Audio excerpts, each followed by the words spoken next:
Hi guys, I hope you're doing well, and again it should be quite a quick video, and again if you want to do your questions in the packs you can do that, but they will be on the video too. So we're going to get straight into our reading, and we continue with our mixed vipers and straight into our questions.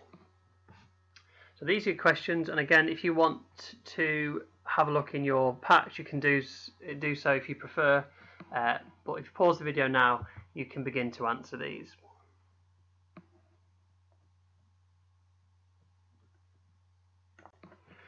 Okay guys, so these are your answers to those questions. So if you pause the video and you can compare yours to mine. Okay, and on to our maths. And today we're going to be looking at translation with coordinates. So there will be a little bit of me helping you with these for today. So first thing to do on this one, it says look at the shapes on the coordinate grid below, and we're going to answer these three questions. If you pause the video you can have a go at these before we do them together. So really simple, what are the coordinates for shape A? Remember we're looking at the vertices. So remember along the corridor, up the stairs, you would have those vertices and those coordinates for those vertices. And then we're going to have the coordinates for shape B. So again, along the corridor and up the stairs. And the third question really for this one is describe how shape has been translated to shape B. In other words, where has it moved from? So choose one point, again, one of your vertices, and count the squares and track where that's gone. So I'm going to choose that right hand point there, and obviously the same point on shape B, it's got to be the same point. And you can see that we've gone 1, 2, 3, 4, 5 squares to the right, and we've gone 3 squares down. So that would be the description for that translation.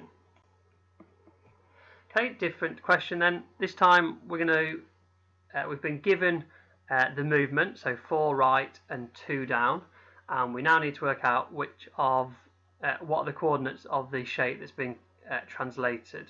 Okay. So if you pause the video, see if you can work out which of the shapes B, C or D is the translation of shape A, and find the coordinates. Okay, so it can't be D because the shape has moved down, so it must be below A, and D is above A, so it can't be D, and it can't be C, because the shape hasn't moved enough to the right and it's moved too many down. It's only moved 2 down, so it's got to be B. So our coordinates for B would be 6, 2, 8, 2, and then at the top there 8, 4. Okay, last one then before we move on to your questions. So it's a true or false question. If the square is translated 3 left and 4 down, the new coordinates of vertex D will be 0, 2. So vertex is just the one corner, so we're looking at that D. So let's move it 3 left and 4 down. So 3 to the left and 4 down gives that point there. So if they're saying 0, 2, well it can't be because it's actually on the x-axis would be 1 and y-axis would be 0, so it should be 1, 0. So false and 1, 0. Okay, so your questions are going to come up next. Pause the video and have a go at question 1.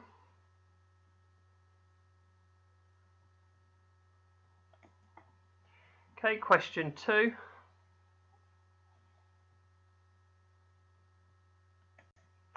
Question 3.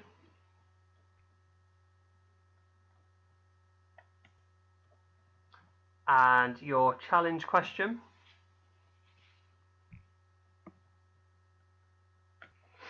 Okay, and these are your answers for those 4 questions.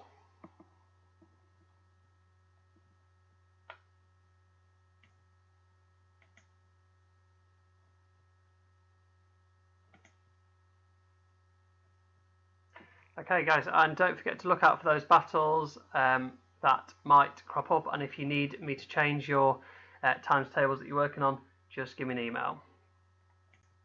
Okay, so on to our writing then, and we're going to be continuing with our letters to ourselves before lockdown.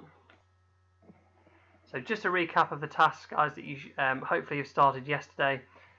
Remember, you're travelling back in time before coronavirus came to the UK, and you're just going to write an informal letter to yourself or an email, and letting yourself know what to expect when it does arrive.